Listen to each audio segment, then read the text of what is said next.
Assalamualaikum warahmatullahi wabarakatuh. Alhamdulillahi rabbil alamin, wabihi nasta'inu ala umuri dunia waddin. Wassalatu wassalamu ala asrafil mursalin wa ala alihi wa sahbihi ajmain. Amma ba'du. Puji syukur marilah kita panjatkan kehadirat Allah Subhanahu wa taala, yang mana pada kesempatan hari ini kita dapat bertemu kembali dalam keadaan sehat dan dalam nikmat iman. Salam serta salawat marilah kita sampaikan kepada Nabi kita Muhammad sallallahu alaihi wasallam dengan mengucapkan Allahumma sholli ala Sayyidina Muhammad wa ala ali Muhammad. Assalamualaikum ya Rasulullah.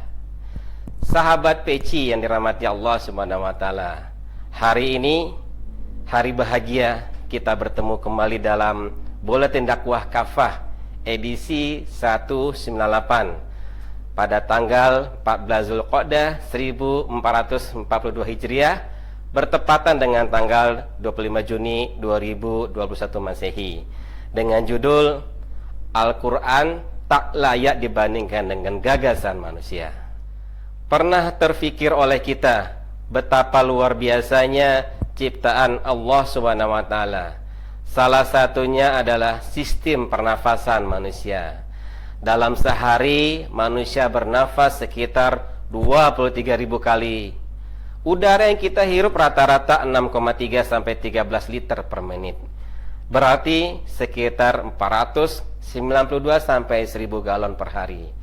Dalam sistem ini terdapat organ penting, yaitu paru-paru.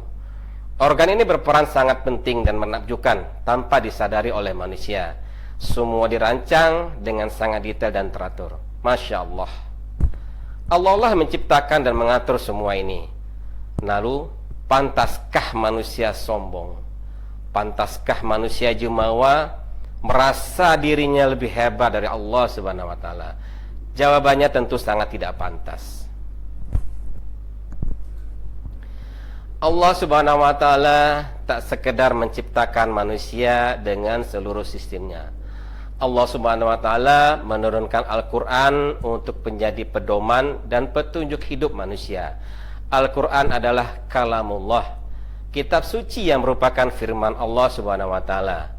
Dialah penguasa alam semesta, manusia dengan seluruh sistem anatomi dan fisiologisnya dan kehidupan. Al-Qur'an bukan muatan manusia, baik Arab maupun Arab. Al-Quran juga bukan karangan Nabi Muhammad SAW. Al-Quran adalah firman Allah Subhanahu wa taala yang diturunkan kepada Nabi Muhammad SAW melalui malaikat Jibril, yang kemudian ditransfer dari generasi ke generasi secara mutawatir. Membaca Al-Quran adalah ibadah yang berpahala. Dengan demikian, layakkah Al-Quran yang merupakan firman Allah Subhanahu wa taala dibandingkan dengan gagasan manusia? Layakkah Al-Quran yang berisi seperangkat aturan Allah Subhanahu wa taala, pencipta manusia, dibandingkan dengan undang-undang buatan manusia yang merupakan ciptaannya? Seorang muslim pasti akan memilih Al-Quran karena sebagai petunjuk hidup bagi manusia yang terbebas dari kesalahan, kebatilan, dan kontradiksi. Semua isinya benar dan adil, sebagaimana yang disampaikan dalam ayat berikut. A'udzubillahi minasyaitonirrajim. Bismillahirrahmanirrahim. Wa tammat kalimatu rabbika sidqan wa adla, la mubaddila likalimatih wa huwas samiul alim. Telah sempurnalah kalimat Tuhanmu, Al-Quran, sebagai kalimat yang benar dan adil. Tidak ada yang dapat mengubah kalimat-kalimatnya. Dialah yang maha mendengar lagi maha tahu. Al-Quran surat Al-An'am ayat 115.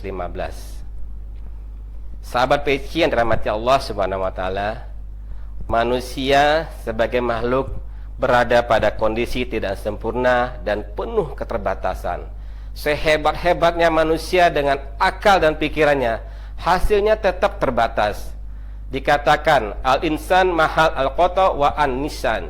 Manusia itu tempat salah dan lupa. Al-Quran adalah petunjuk yang sempurna dan juga sebagai cahaya yang menerangi kehidupan yang gelap gulita. Siapa saja yang mengabaikan Al-Quran akan terjerumus ke dalam jurang kegelapan dosa. Siapa saja yang berpegang teguh pada Al-Quran, maka ia akan selalu diliputi cahaya petunjuk dan tidak akan tersesat selamanya.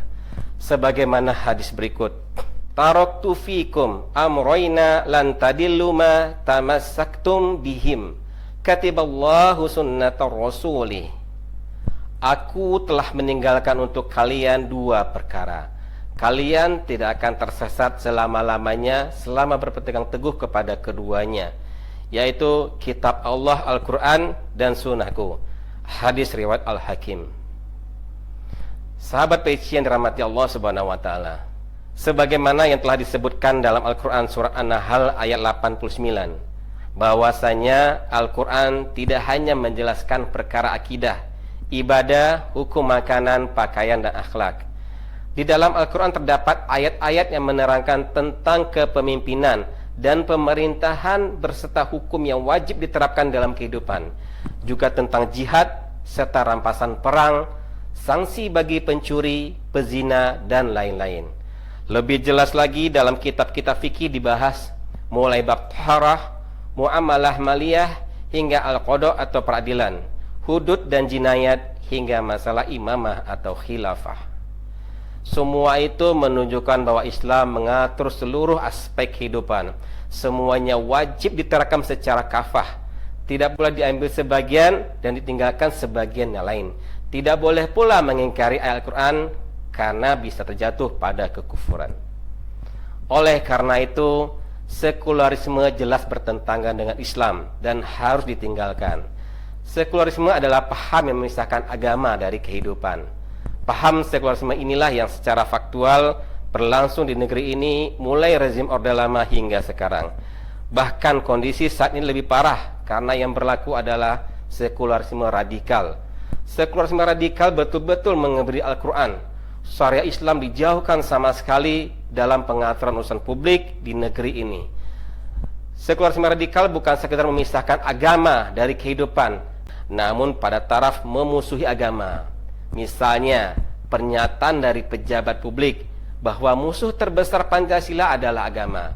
Jadi, tidak aneh jika dalam tes wawasan kebangsaan ada pertanyaan, pilih Al-Quran atau Pancasila. Inilah paham sekularisme radikal. Inilah yang sekarang dialami negeri ini. Korupsi semakin menggila, utang semakin mengunung, tembus 6.500 triliun rupiah. Pajak diperluas, dinaikkan hingga mencekik rakyat. Sumber daya alam diprivatisasi dan banyak dikuasai asing. Jumlah rakyat miskin semakin banyak, belum lagi masalah kriminalitas yang semakin meningkat dan lain-lain. Sahabat PC rahmat Allah Subhanahu wa taala, sebagai penutup kami ingin mengingatkan kembali bahwa sesama muslim, marilah kita untuk terus berjuang sekuat tenaga dalam memperjuangkan Al-Quran dan syariah Islam agar tegak kembali di seluruh aspek kehidupan. Tak boleh mundur sejengkal pun apapun yang terjadi. Dengan perjuangan ini semoga kita mendapatkan pertolongan Allah Subhanahu wa taala. Allah Subhanahu wa taala akan menolong hambanya jika mereka mau menolong agamanya. Semoga kita termasuk di dalamnya. Amin, amin ya rabbal alamin. Akhir kalam, kami mengucapkan hamdalah, alhamdulillahi rabbil alamin. Subhanakallahumma wa bihamdika asyhadu an la ilaha anta astaghfiruka wa atubu ilaik. Assalamualaikum warahmatullahi wabarakatuh.